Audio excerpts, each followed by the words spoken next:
Hi, this is Mark from My Van Conversion, and I'm sharing my drive down to Latania in France.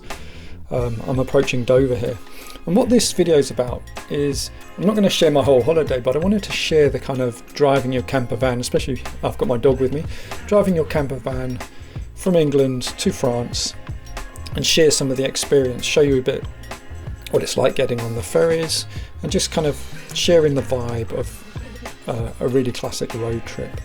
So here we are at the port of Dover, and we're just going to go through check-in and security, and this is us just turning in security. Obviously I couldn't film there. I'm actually quite surprised just how big this port is. You can see our ship over there, and it seems to go on forever, and there's a lot of checkpoints and a lot of queuing, but eventually you're given your lane.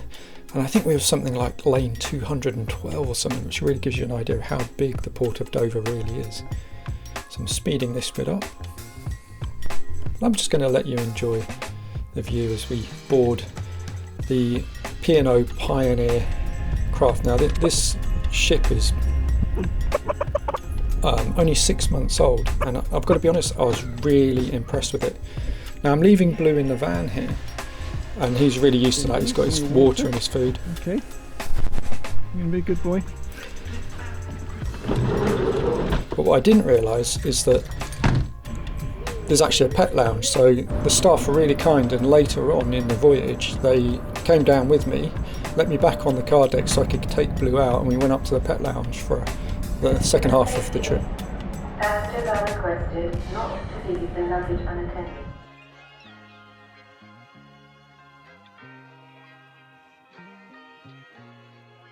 Ladies and gentlemen, we have now arrived in the port of Calais.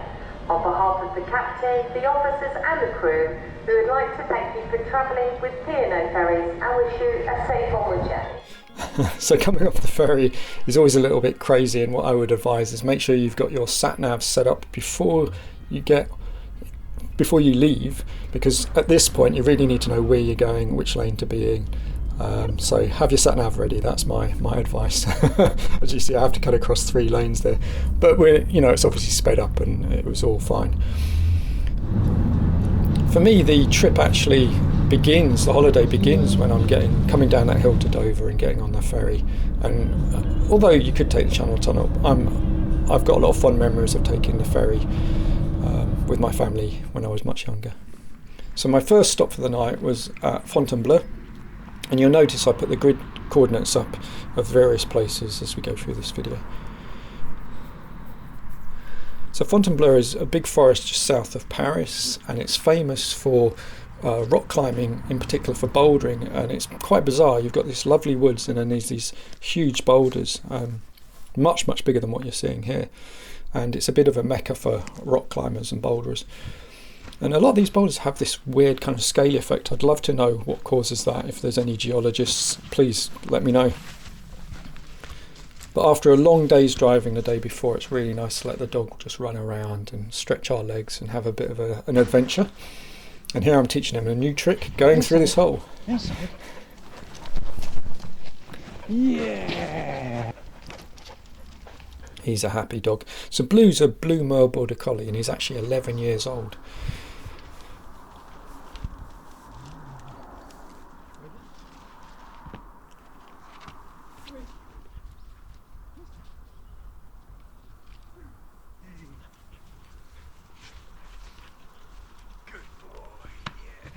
He's a good boy. Ready? Come across this one. Good. Yeah. He's a good boy. So there she is, there's Jess the Wonder Bus. And what we're going to do now is we're leaving Fontainebleau and we're going on to our next destination. Now we're not on the auto routes at this point, but we will be picking them up in a bit. And the reason is that I'm actually going to be stopping at a service station. There is a plan. You see, a group of friends that some of them I haven't seen in about 15 years, are heading down to go skiing at Latania. And the driver, Big John, he's the only one that knows where I am, and he's in on it. So as a surprise for the guys, Big John's arranged to meet me at this particular service station house, and him and the boys right now are finishing their work in London. They're going to be getting the Channel Tunnel over and driving through the night, and John's going to pull up hopefully at the service station and meet me there as a surprise for the guys. So at this point I'm getting onto the paved roads so that we can pick up the service station down the road. It's only about a 2-hour drive for me down from Fontainebleau, and so I'll be able to rest up, and round about midnight John will be meeting me at I believe it's called Chateauvillain, and we're just approaching it now. None of the guys know this, and some of them haven't even seen him in 15 years, so I'm quite excited at this point. And John's going to be doing a bit of filming as he pulls up, but I didn't know that at the time, but he very kindly filmed the guys' reaction as they meet me, and you'll see this in a moment. Kids that the flying saucers. I thought it was Mark's van for a moment. It is! It is, you know! That was unbelievable. I was like, I got the mark. I got the. You got us good and proper. oh my god! And that's Prack in the background. I was like, Last time I saw him was at his wedding. Hold on a minute. JWB, hold on a minute. That one. Hi, buddy. Long time no see. Hello. Okay. How you doing, all right? I think I'm. Oh my god. Just been hearing about your man. That is unbelievable. So we're now driving in convoy towards Latania, and I really feel for Big John. He's in the van just in front of me there, and he's been driving like he's a legend. He can just drive and drive and drive, and we've still got about 3 or 4 hours at this point to go, so we're not going to get there till about 6:30 in the morning.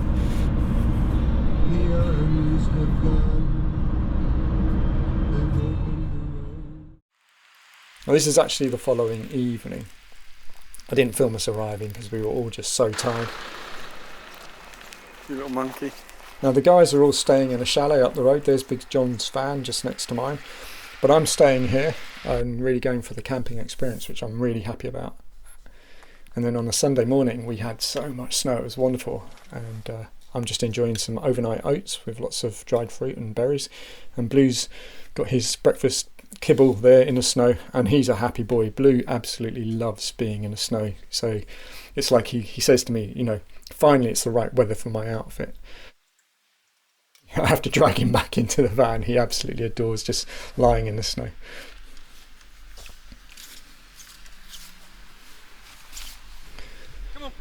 So I think this is day 5 from when I left, and obviously the water tanks needs replenishing, so I've got some water in a 10-litre jerry can, which I got from the chalet up the road.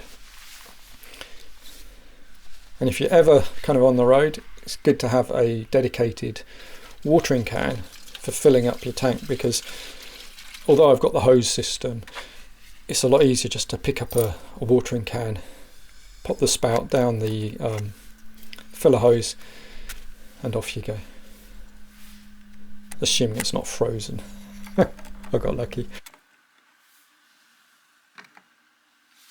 It's about -3 here, even though it's in the middle of the day. And at night time it's getting down to about between -5 and -8.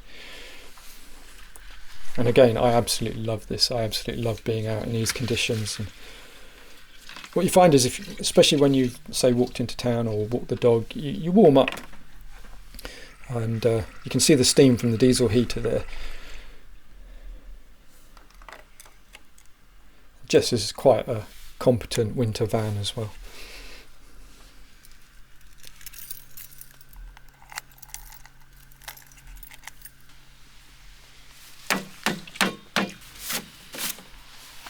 And you know, Jess is available for hire, but not just in the summer. As you can see, she's really capable and is available all year round.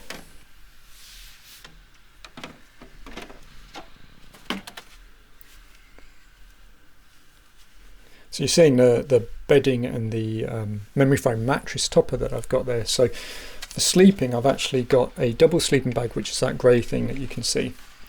Inside that, I've got my camping sleeping bag, and on top of it all, I've got a medium weight double duvet as well, so I am absolutely toasty at night, and I don't have the heating on at all while I'm sleeping. And even though it does get quite cold, it's actually really, really comfortable. If you've got good layering, you're good to go.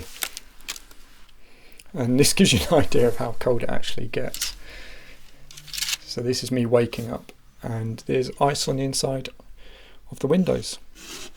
Not a problem, we'll get the heating on. But the camera actually died at that point because the battery was so cold. So it's now Tuesday, and someone has said that there is sunshine predicted for the following day, so I thought let's get these solar panels cleared off so we can get a bit of power back into the batteries. Now Jess actually has 200 amp hours of self-heated lithium batteries, so they're really good for these kind of conditions. They draw their own power to keep themselves warm, so they have kind of optimal performance. And even, I mean, you can see it's really overcast, so we haven't actually seen direct sunshine in about 5 days at this point, but the following day it's going to be sunny.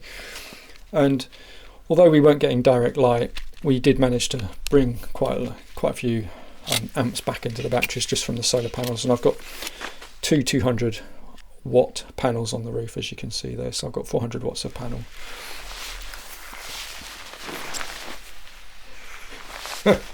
If your friend ever says to you, let's just cut across there, say no. You can hear how much I'm panting. It's actually quite hard work. I've just dug myself out where I went up to my waist in a snowdrift. Blue's absolutely loving it though. You can see he's absolutely in his element, and I'm really happy for him. I think John's even more ill prepared than I was for walking in these conditions. He's got his jeans on, which was a bit of a mistake, but you'll be glad to know we made it back safely.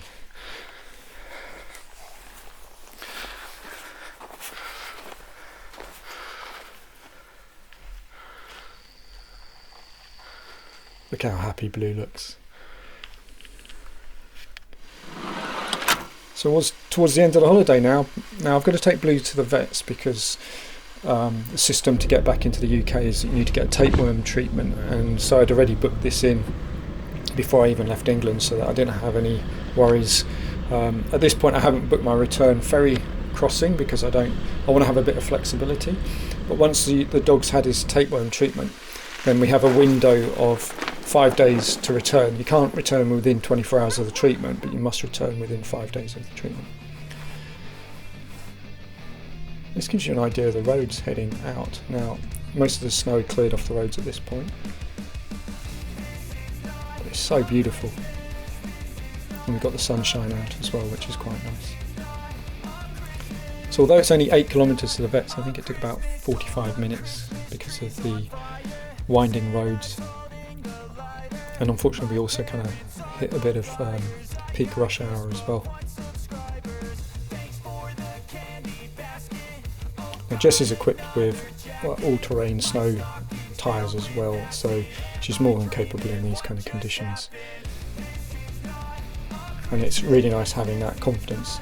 You really feel that the oversized tyres actually really do make a bit of a difference in terms of grip and sure-footedness.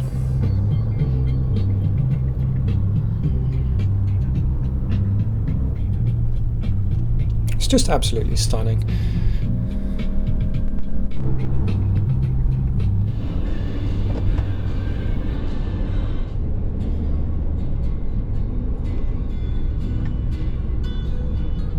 I'm actually, at this point, we're actually now on the journey back, so this is after the vets. I've been walking the streets at night, just trying to get right. I do apologise for my singing. I see you with so many around. You know I don't like being stuck in the crowd, but the streets don't change, but baby the names. So if you're not taking the paid motorways in France, then it's all these kind of single lane roads, often about 80 kilometres an hour. So it's not exactly fast going. I mean, what you can do on the paid roads in 2 hours will take you about 5 to 6 hours. But you get this stunning scenery. And if you're not in a hurry, then this is a really nice way to kind of explore a bit of France.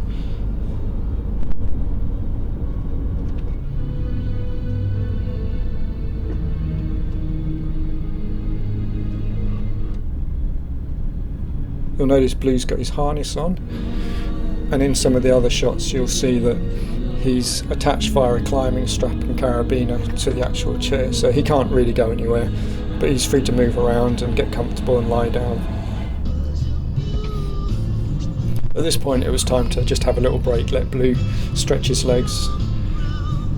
I generally won't drive for more than a couple of hours with Blue in the van, because give him a break and just stretch my own legs as well.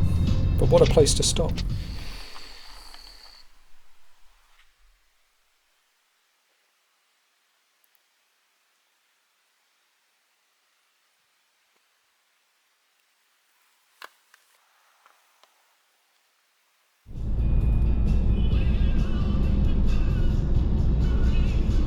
Now at this point I've been driving for quite some time, and this is the downside of using the kind of the non-paid roads. Every time you come to a town you slow right down. There's roundabouts literally every 5 kilometres or so. Here's a level crossing, and so although you get nice stretches of road, the going is quite slow. And so we've been driving for a few more hours. We haven't really made that much progress, but we're just going to pull up here and just have another little break. But look at that scenery, I mean, it's just stunning. And this is a classic case of review what the sat-nav's going to do. I just squeezed through here.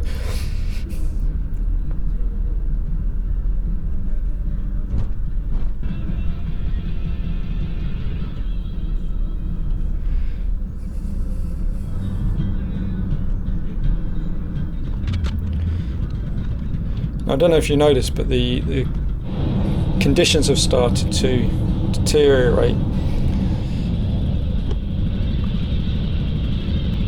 There's still quite a lot of snow in places.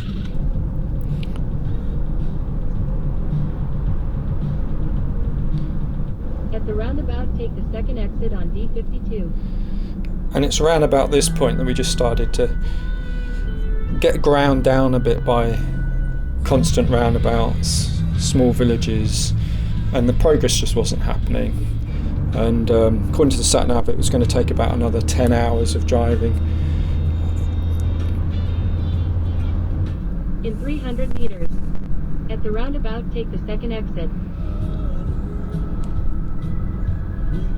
At the roundabout, take the second exit on Boulevard des Grands Moulins. And the drive started to be like this, with lots of at the next exit, at the next exit, take the roundabout, take the roundabout. At the roundabout, take the third exit on D67. Then at the roundabout, take the second exit on Rue de Paris. Then at the roundabout, take the third exit on Avenue Charles Courchevel. You get the idea.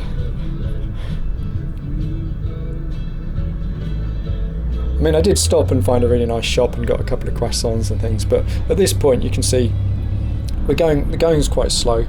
We're hitting a lot of fog. The weather's starting to get quite bad, and I'm quite tired. I've been driving most of the day now. So I made the decision to get off the kind of the unpaid roads and get back onto the toll roads. In 1.1 kilometers. Stay to the right to N19 toward Vessel. Look at these old towns though, it's fantastic, and literally a bus just went through there. Kind of reminds me of Westgate Tower at Canterbury, that bit.